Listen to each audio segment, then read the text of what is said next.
O mercado continua batendo forte no Banco do Brasil.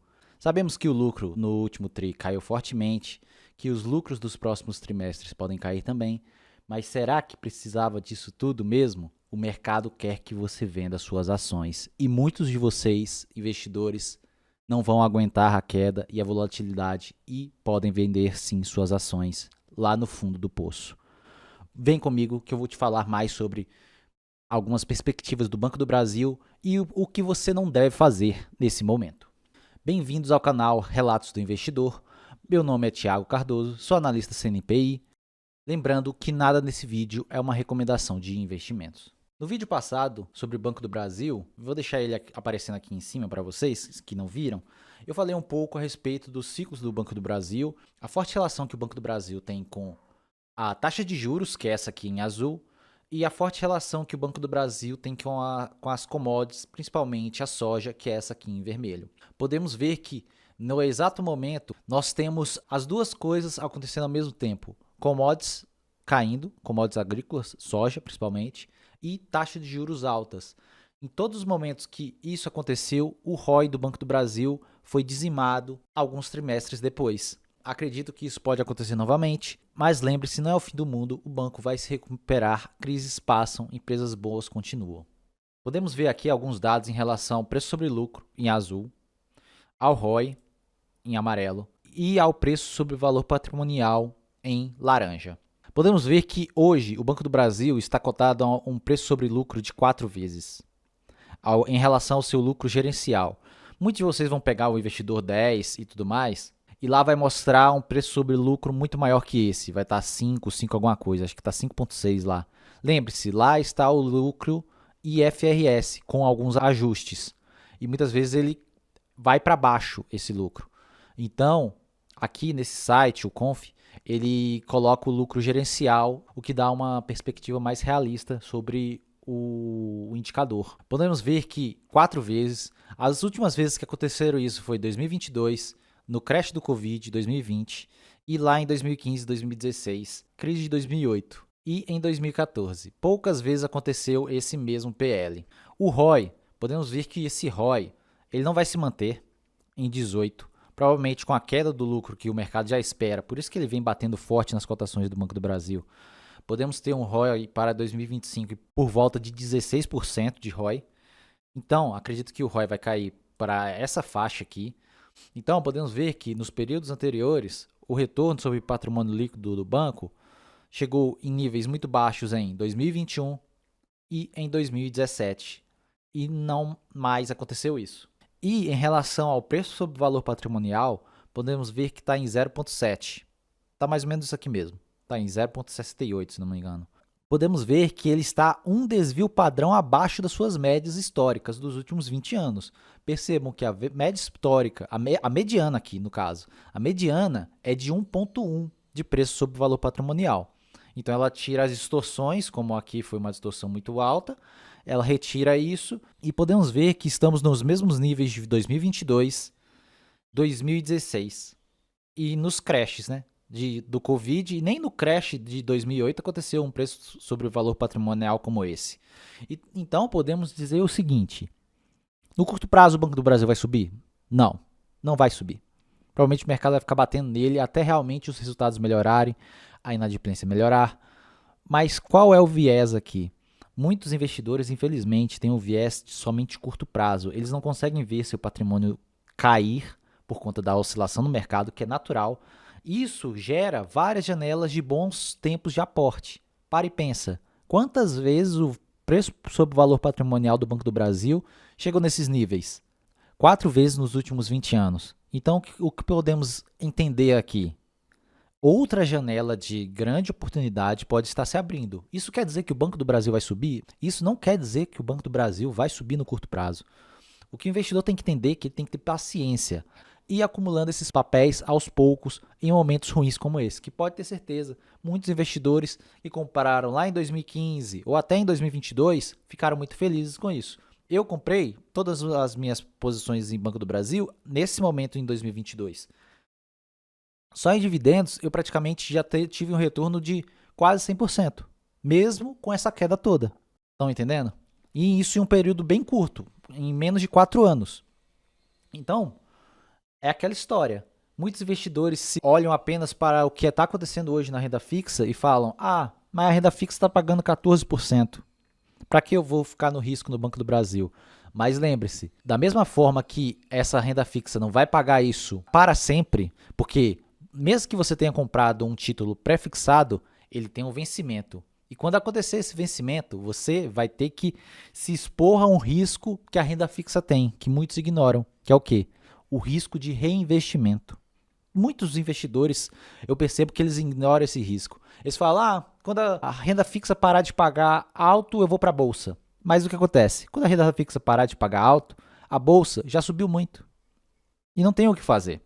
Mais para frente eu vou mostrar um gráfico para vocês sobre isso. Outras premissas que o investidor esquece, só pensando no curto prazo. Olha, Banco do Brasil a 21,70.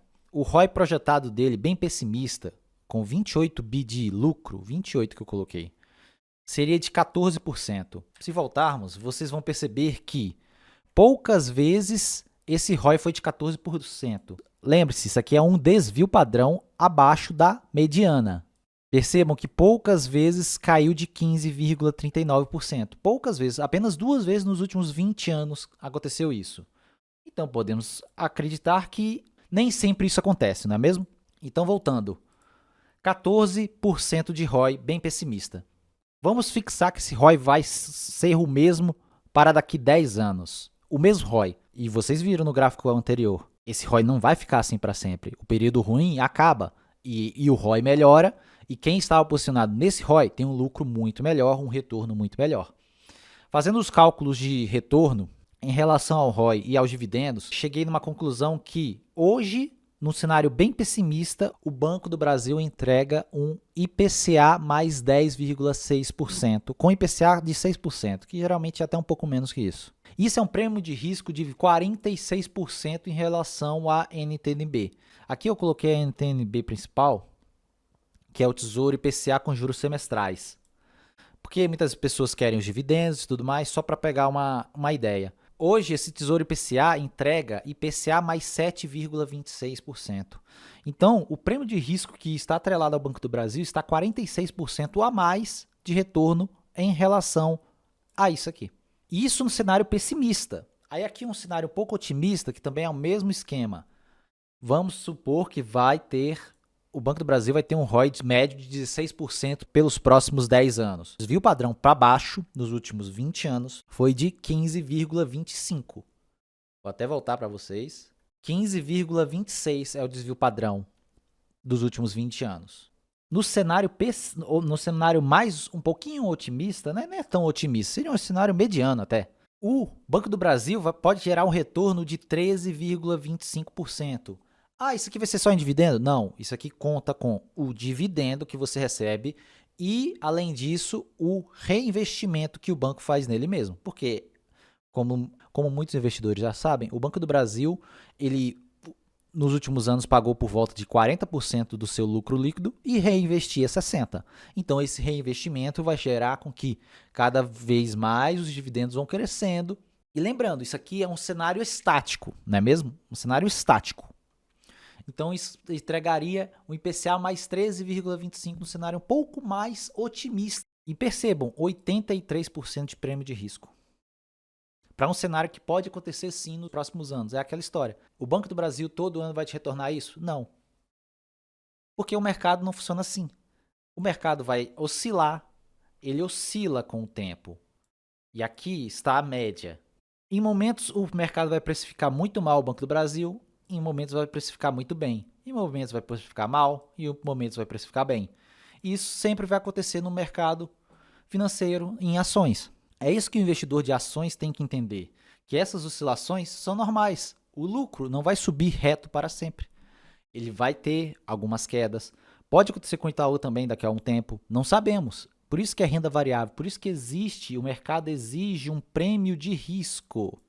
Estão entendendo? Um prêmio de risco para você investir em ações. Eu fiz uma simulação, porque muitas vezes a pessoa fala, mas será que vale mesmo a pena eu correr esse risco das ações, da renda variável, o risco de equity? Então eu fiz a seguinte simulação. o investidor ganha 10 mil por mês nas duas simulações. Ele quer aposentar com um patrimônio de 2 milhões e gastar por volta de 12 mil reais por mês na sua aposentadoria. Esse investidor, ele investe 20% da renda total dele, então seria 2 mil por mês, e todos começam com 30 anos de idade. Podemos ver que no IPCA, no Tesouro IPCA de 7,26, igual eu te mostrei, esse mesmo investidor vai chegar lá nos 58 anos de idade dele com 2 milhões e 88 mil. Isso ele vai poder gastar por mês os 12 mil reais, contando que essa taxa fique fixa. Aqui eu não coloquei uma taxa mínima de segurança para retirada. Aqui é apenas uma simulação. E, teoricamente, se essa taxa continuar por vários anos, ele manteria esse mesmo capital, tirando 7,26 ao ano, que seria um pouco mais de 12 mil reais, como podemos ver aqui. Agora, para o investidor que investiu em Banco do Brasil e teve esse retorno do cenário pessimista. Vocês lembram, na planilha que eu mostrei, 10,60. Ah, mas e a inflação? Isso é retorno real. Quando você coloca um título atrelado à inflação, ele gera para você um retorno real. As duas simulações são de retornos reais. E é o mesmo caso, 10 mil de renda, 20%, que é 2 milhões. Os mesmos 58 anos eu coloquei aqui, só para vocês terem uma ideia. Com 10,60 e 12 mil de renda esperada que ele quer gastar na hora da aposentadoria. Olha a diferença. Esse mesmo investidor teria 3 milhões e 746 mil, quase o dobro, quase 2 vezes a pessoa que escolheu o Tesouro IPCA. Obviamente, isso não vai ser em linha reta, isso aqui não vai ser sempre. Um ano vai ser 10%, um ano vai ser 8%, um ano vai ser 15%, um ano vai ser 20%. É assim que funciona a renda variável. E aí, percebam aqui, esse mesmo investidor ele vai poder gastar 31 mil reais sem que o dinheiro acabe. Obviamente, porque ele mantenha, isso aqui conta com essa taxa fixa também. E ele, a aposentadoria, ele deixaria de herança 17 milhões de reais se ele gastasse apenas os 12 mil. Os outros 18 mil seriam reinvestidos e aumentando o dinheiro. Olhem a diferença, comparando a mesma idade. Agora, eu coloquei aqui com uma redução da idade, só para vocês verem. Os outros dois investidores seriam 58 anos, né? Se quiser aposentar com os 2 milhões, ele poderia aposentar aos 53 anos, muito menos que os 58, 5 anos a menos para levar para aposentar. E mesmo assim, ele ainda teria uma renda potencial para gastar todo mês de 18 mil reais. Obviamente, esse cálculo conta com 10,60 constante. E ele gastando apenas 12. Então, ele vai revestir 6. Tá entendendo? Então, aqui vocês percebem a diferença do equity, a diferença da rentabilidade durante os anos de empresas, porque as empresas vão se reinvestindo. Ela não é apenas um título que vence em 10 anos, você resgata, paga imposto de renda. Aquele cálculo que eu mostrei, aquela planilha do Tesouro IPCA de 7,26, nem está constando o 15% de imposto de renda que a pessoa vai tomar também. Olha a diferença. Mas para isso a pessoa tem que ter estômago. Para isso ela tem que entender o mercado. Para isso ela tem que ter convicção no que ela investe. Não adianta eu falar para você, invista em ações, se você não consegue sentir a volatilidade. A volatilidade para um bom investidor em ações é a melhor coisa que pode acontecer, porque faz com que ele tenha janelas ótimas de aporte, como eu mostrei para vocês. Janelas ótimas de aporte, em vários momentos, que poucas vezes se repetem. Estão entendendo? E aqui eu mostro o porquê esse papo que eu vejo muito influenciador falando de o mercado é eficiente, você não precisa olhar preço para comprar as ações, o preço não importa. Mentira, o preço importa e muito. Se o Banco do Brasil, na mesma circunstância, tivesse valendo R$ 35, percebam que é o mesmo ROI daquela outra planilha, ele te entregaria apenas um IPCA mais 7,76. Então não valeria tanto a pena aportar em Banco do Brasil num momento como esse. É muito mais fácil se deixar na renda fixa, esperar alguma oportunidade mais viável ou até mesmo comprar um título de Tesouro IPCA. Mas percebam que o preço importa muito. Olha como o prêmio cairia em relação à NTNB numa situação como essa. Então não confiem nessas pessoas que falam que preço não importa. Se preço não importasse, não existia bolsa. Não é mesmo? Não existia bolsa, você negociava sua ação como se fosse um imóvel. Aqui está um gráfico que eu queria mostrar para vocês. Esse aqui é o gráfico do Ibovespa em relação à nossa taxa de juros. Percebam que é inevitável, a taxa de juros cai, o nosso Ibovespa sobe. A taxa de juros sobe com muita força, o nosso Ibovespa fica de lado. Percebam que o Ibovespa começa a subir antes que a taxa caia, porque o mercado já vê uma precificação de queda nos juros. Então ele começa a precificar isso. Lembre-se, pode ser que aconteça novamente isso, a taxa de juros cai e o Ibovespa continue subindo. Então a pessoa que fica no canto da sereia, falando, é melhor ficar na renda fixa e tudo mais, esquece que isso acontece. Ela esquece do risco de reinvestimento. Aí ela deixa de comprar ações, ela, obviamente, isso respeitando o perfil de risco de cada investidor. Ela esquece que nesse momento que a taxa de juros estava pagando muito, a bolsa estava no ralo e ela poderia estar comprando um pouco mais de bolsa. Aí, no momento que a taxa para de pagar bem, como aqui, olha onde a bolsa já tinha chegado, praticamente no topo histórico, o que pode acontecer novamente. Então não se engane, senhores. Apreciem a volatilidade das ações. Ela é o que mais ajuda o investidor pessoa física a acumular uma grande quantidade de ações durante a sua construção de patrimônio para a aposentadoria. Então, senhores, por esse vídeo é só. Se gostaram desse vídeo, deixe um like, se inscreva no canal para mais vídeos como esse, compartilhe com outros investidores e comente aqui embaixo se vocês investem em Banco do Brasil, se vocês estão comprando no Banco do Brasil. Eu devo retomar meus aportes em Banco do Brasil em breve, se o mercado continuar dando essas janelas de oportunidade. Eu já tenho uma posição bem grande em Banco do Brasil. Obrigado pela atenção e forte abraço.